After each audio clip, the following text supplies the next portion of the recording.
Hi friends, welcome to my channel. Friends, last 2 months నుంచి నేను అమ్మ వాళ్ళ ఇంటి దగ్గరనే ఉంటున్నానండి. నాకు కొంచెం హెల్త్ బాగాలేక సో రెస్ట్ తీసుకుందామని వెళ్ళామన్నమాట. ఈ సమ్మర్ మొత్తం అక్కడే ఉన్నానండి. అండ్ మా చిన్నగాడు Anganwadi teacher so last 1 week నుంచి కాల్ చేస్తుంది అనమాట. సో ఫోటో దిగాలని, అందుకని ఇప్పుడైతే వచ్చేసామన్నమాట. వచ్చి చూసేసరికి మా ఇంట్లో పరిస్థితి అయితే ఇలా ఉందన్నమాట. మా బావ రూమ్ అయితే చాలా అంటే చాలా నీట్ గా పెట్టాడండి. అసలు ఎక్కడి నుంచి క్లీనింగ్ చేయాలో అర్థం కావట్లేదు. ఫస్ట్ సబ్జాలు క్లీన్ చెయ్యి. తొందర పని అది నువ్వు చెప్పినట్టు 3 రోజులు దాకా పని కాదు. మరి చెప్పు, ఫస్ట్ నువ్వు ఏం చేయాలి చెప్పు. చెప్పడం ఉండదు, చేయడమే. నేను ఇక్కడికి వచ్చి కూడా 1 week అవుతుందండి. అండ్ నేను ఒక్కదాన్ని క్లీన్ చేయాలంటే నాకు కొంచెం కష్టం అవుతుందని బావ ఇంటి దగ్గర ఉన్న రోజు క్లీన్ చేద్దామని ఇన్ని రోజులు ఆగానమాట. ఈ రోజు సండే కదా, ఈ రోజు బావ ఇంటి దగ్గరే ఉంటాడు. ఇక ఇద్దరం కలిసి అయితే క్లీనింగ్ అయితే స్టార్ట్ చేస్తున్నాం అనమాట. పాపం మా బావని చూస్తే నాకైతే బాధ అనిపిస్తుందండి. రోజు 4 గంటలకే లేచి ఇంట్లో పనులన్నీ చేసి ఆఫీస్కి పోయేదంట. ఇక మళ్ళీ వచ్చాక మళ్ళీ ఇంట్లో పనులన్నీ చేసి పడుకుందామని చూస్తే టైం అయితే రోజు 10 దాటేదంట. బాగా అలసిపోయేవాడంట. ఇక నాకు కొంచెం హెల్త్ బాగుండి నేను ఇక్కడ ఉన్నప్పుడేమో ఇద్దరం కలిసి చేసుకునే వాళ్ళం అనమాట. అండ్ నేను ఒక్కదాన్ని కూడా ఇంత పని అయితే హ్యాండిల్ చేయలేనండి. సో అండ్ నాకు ఫస్ట్ నుంచి అలవాట్లేదు ఈ పని.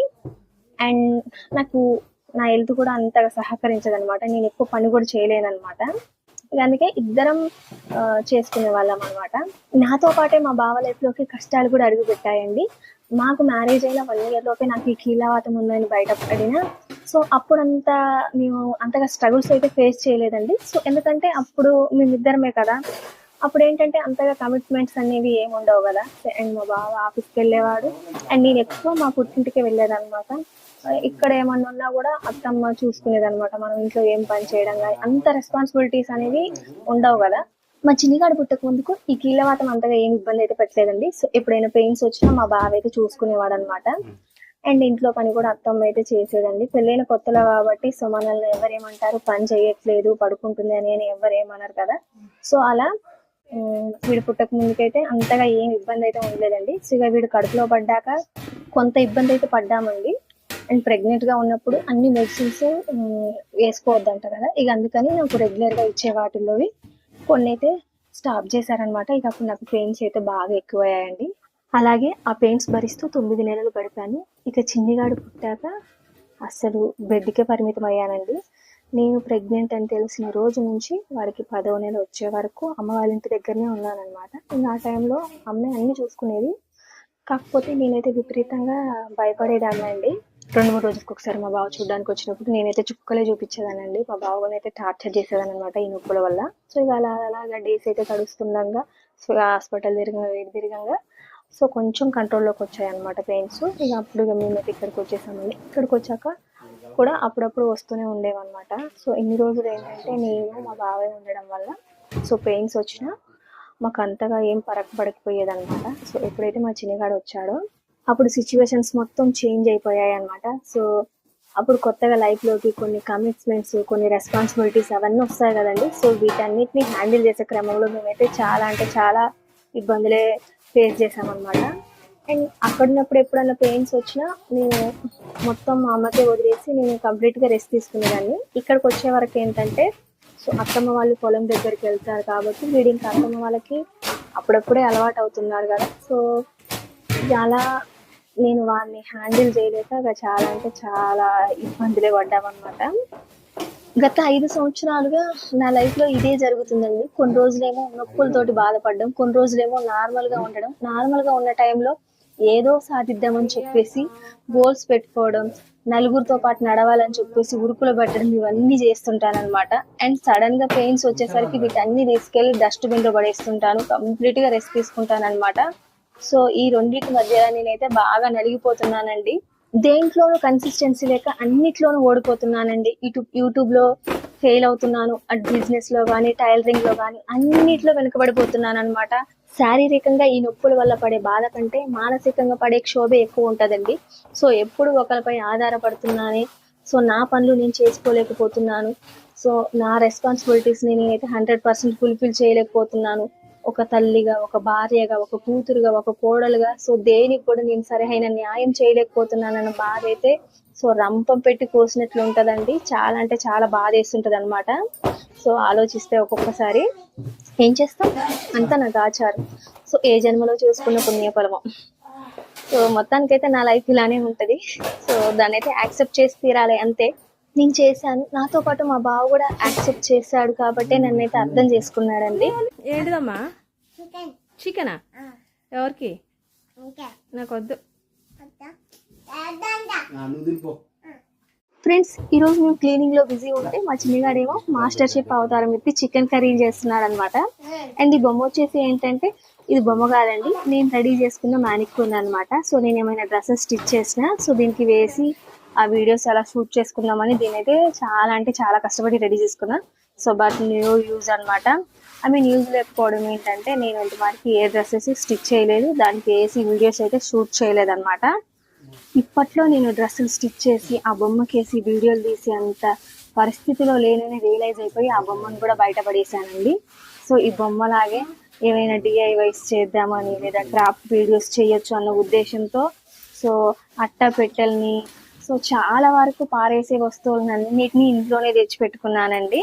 సో వాటితో పాటు నేను టైలరింగ్ షాప్ పెట్టినప్పుడు మిషన్లు, కటింగ్ టేబుల్ ఇవన్నీ కూడా మొత్తం కలిసి మా రూమ్ అంతా గజిబిజిగా ఉందన్నమాట. ఈ రోజు వచ్చేసి మేబీ ఇది ఫ్యూచర్ లో యూజ్ అవ్వచ్చు అని నా మనసు చెప్తున్నా కూడా దాని మాట వినకుండా సో అవసరం లేని వాటన్నిటిని తీసి బయట అయితే పారేసాను అనమాట. అండ్ ఎప్పటి నుంచో దగ్గర 4-5 సంవత్సరాల నుంచి ఇది పనికి అని దాచిపెట్టుకున్న దాన్ని కూడా తీసి నిర్దాక్షిణ్యంగా బయట అయితే వేసాను అనమాట. అప్పుడే మా రూమ్ కొంచెం స్పేసియస్ గా అనిపించింది అనమాట. అవసరం లేని వాటన్నిటిని బయట వేద్దామని ఫిక్స్ అయ్యాను ఈ రోజు.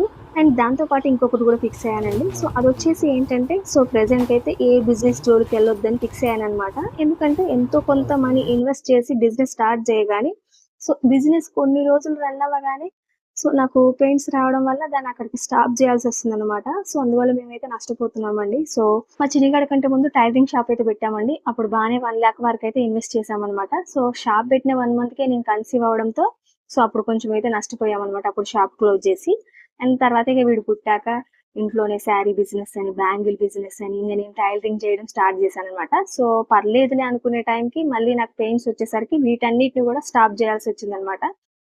అందుకే ప్రెసెంట్ అయితే ఏ బిజినెస్ జోలికి అయితే వెళ్ళాలనుకోవట్లేదండి. ఏంటిదమ్మీ? చికెన్ బిస్కెటా? ఎవరండిరా? చిన్నగో నా కొద్ది తీసుకోమ్మా. నేను తిన్నా.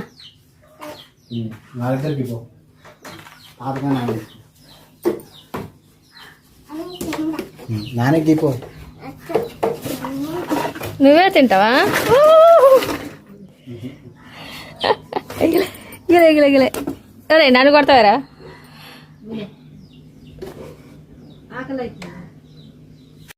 స్టార్ట్ చేసిన దగ్గర నుంచి బ్రేక్ లేకుండా కంటిన్యూస్ గా క్లీనింగ్ చేసేసరికి అలసిపోయినట్టుండి బాగా ఆకలిస్తుందండి. ఫుడ్ తినేటప్పుడు ఏంటా ఎక్స్ప్రెషన్స్ అని అనుకోకండి. సో నావి పదవి చివర్లు అయితే పగిలాయి అనమాట. నోరు తెరుద్దామంటే నొప్పులేస్తుంది అనమాట. సో ఇక అందుకనే నవ్విలేటప్పుడు సో వాటంతట అవే ఆ ఎక్స్ప్రెషన్స్ అయితే వస్తున్నాయి అనమాట ఆ నొప్పికైతే. సో తిన్న తర్వాత నేనైతే వెంటనే క్లీనింగ్ అయితే స్టార్ట్ చేశాను. మా బావ అయితే కాసేపు అయితే రెస్ట్ అయితే తీసుకున్నాడు అనమాట. చూడండి ఫ్రెండ్స్, అన్ని వేస్ట్ అయిపోయాయి. దగ్గర 2 months అయ్యాయి. మా బావకి ఫోన్ చేసి జాగ్రత్త చేయమని చెప్దామన్నా నాకే గుర్తులేదన్నమాట. సో ఇప్పుడు వచ్చి క్లీనింగ్ చేస్తుంటే అన్ని ఖరాబ్ అయి ఉన్నాయన్నమాట. సో మొత్తానికైతే అన్ని పురుగులు పట్టేశాయండి. ఫ్రెండ్స్, ఈ సంవత్సరం ఎండలు అయితే ఫుల్గా ఉన్నాయి కదండి. ఇక మేమైతే రూమ్ క్లీన్ చేస్తుంటే మా చిన్నిగాడేమో అత్తమ్మ వాళ్ళ దగ్గర బయట ఆడుతున్నాడు అనమాట. ఈ ఎండలకి ఎక్కువసేపు బయట ఉంటే బాగుండదు చిన్నిగాడు అని చెప్పేసి క్లీనింగ్ అయినంత వరకు చాలు, మిగతాది రేపైనా ఎప్పుడైనా క్లీన్ చేయొచ్చు అని చెప్పేసి హోల్డర్ అయితే పెట్టేసి చిన్నిగాడిని అయితే పడుకోబెట్టామండి. చిన్నిగాడితో పాటు మా బావ కూడా కునుకైతే తీసాడండి. కానీ నేను మాత్రం రెస్ట్ తీసుకోకుండా ఇంట్లో ఉన్న సామాన్లన్నీ బయట పెట్టేశాం కదండి, వాటన్నిటిని దుమ్ము దులిపేసి తీసుకొచ్చి ఇంట్లో అయితే పెట్టేసుకున్నాను అనమాట. తర్వాత ఒక 1/2 hour అలా రెస్ట్ తీసుకొని మళ్ళీ ఇంట్లో పని అయితే స్టార్ట్ చేసుకున్నాను అనమాట. ఇక ఈవినింగ్ అయితే మా బావతోటి ఐరన్ ర్యాక్స్ కూడా తీసేపిచ్చానండి. అవి బాగానే వర్క్ చేస్తున్నాయి. అందులో బట్టలు పెట్టిన దుమ్ము అయితే ఏం పడట్లేదు అనమాట. కాకపోతే ఇంట్లో స్పేస్ అనేది నాకు ఎక్కువగా కనిపించట్లేదు. సో ఏం తీసేద్దామన్నా కూడా ఏం చేయాలో అర్థం కాక సో ఇది తీసేస్తే చాలా వరకు చాలా స్పేస్ కనిపిస్తుంది అని అనిపించింది అనమాట. తీసేపిచ్చి మొత్తం ఎక్కడికక్కడ తిప్పేసి సబ్జాల పైన అయితే వేసానండి. ఆ ర్యాక్ లోని క్లాత్స్ అయితే ఎవరికి వారికి సపరేట్ గా మూటలు కట్టి సెల్ఫ్ లో అయితే పెట్టానన్నమాట. సో నాకు ఓపిక ఉన్న రోజు, వాటర్ బాగా వచ్చిన రోజు వాటిని అయితే జాడిచ్చి సెల్ఫ్ లో అయితే సదురుకుంటాను. మొత్తానికి నా డే అయితే ఇలా గడిచిందండి. సో ఇన్ని డేస్ పూర్తిగా రెస్ట్ తీసుకొని ఈ రోజు ఇంత పని చేసేసరికి దాని ఎఫెక్ట్ ఎంతో కొంత ఉంటది కదండి. సో చూడండి నెక్స్ట్ డే మార్నింగ్ ఎలా ఉందో నా సిచ్యువేషన్. హ్యాండ్స్ అనేవి పైకి లేవట్లేదు అనమాట. ఎందుకంటే నిన్న కొంచెం బరువులు అనేవి మా బావకి అందించడం, కింద దించడం లాంటివి చేశా కదా. సో అందువల్ల హ్యాండ్స్ అనేవి బాగా పెయిన్ వస్తున్నాయి అనమాట. సో నాకు జుట్టుకు లబ్బర్ కూడా పెట్టుకోవడానికి రావట్లేదు. ఫ్రెండ్స్ నేను ఎక్కువగా బరువులు పట్టద్దు, బట్ ఒక్కొక్కసారి తప్పక చేస్తూనే ఉంటానన్నమాట. సో రిజల్ట్ ఏమో ఇలా చూపిస్తుంటది. మొత్తానికి ఈ వీడియో అయితే ఇంతే ఫ్రెండ్స్. ఈ వీడియో కనుక నచ్చితే తప్పకుండా లైక్ చేయండి. అన్నట్టు మీలో ఎవరికైనా నాకు ఈ కీలవాతం ఎప్పుడు వచ్చింది, ఎలా వచ్చింది, దీని లక్షణాలు ఏంటి, అవన్నీ తెలుసుకోవాలని ఉంటే మాత్రం కింద కామెంట్ బాక్స్ లో అడగండి ఫ్రెండ్స్. నేనైతే తప్పకుండా మీతో అయితే షేర్ చేసుకుంటాను. Okay friends, bye bye. నెక్స్ట్ వీడియోలో మళ్ళీ కలుద్దాం.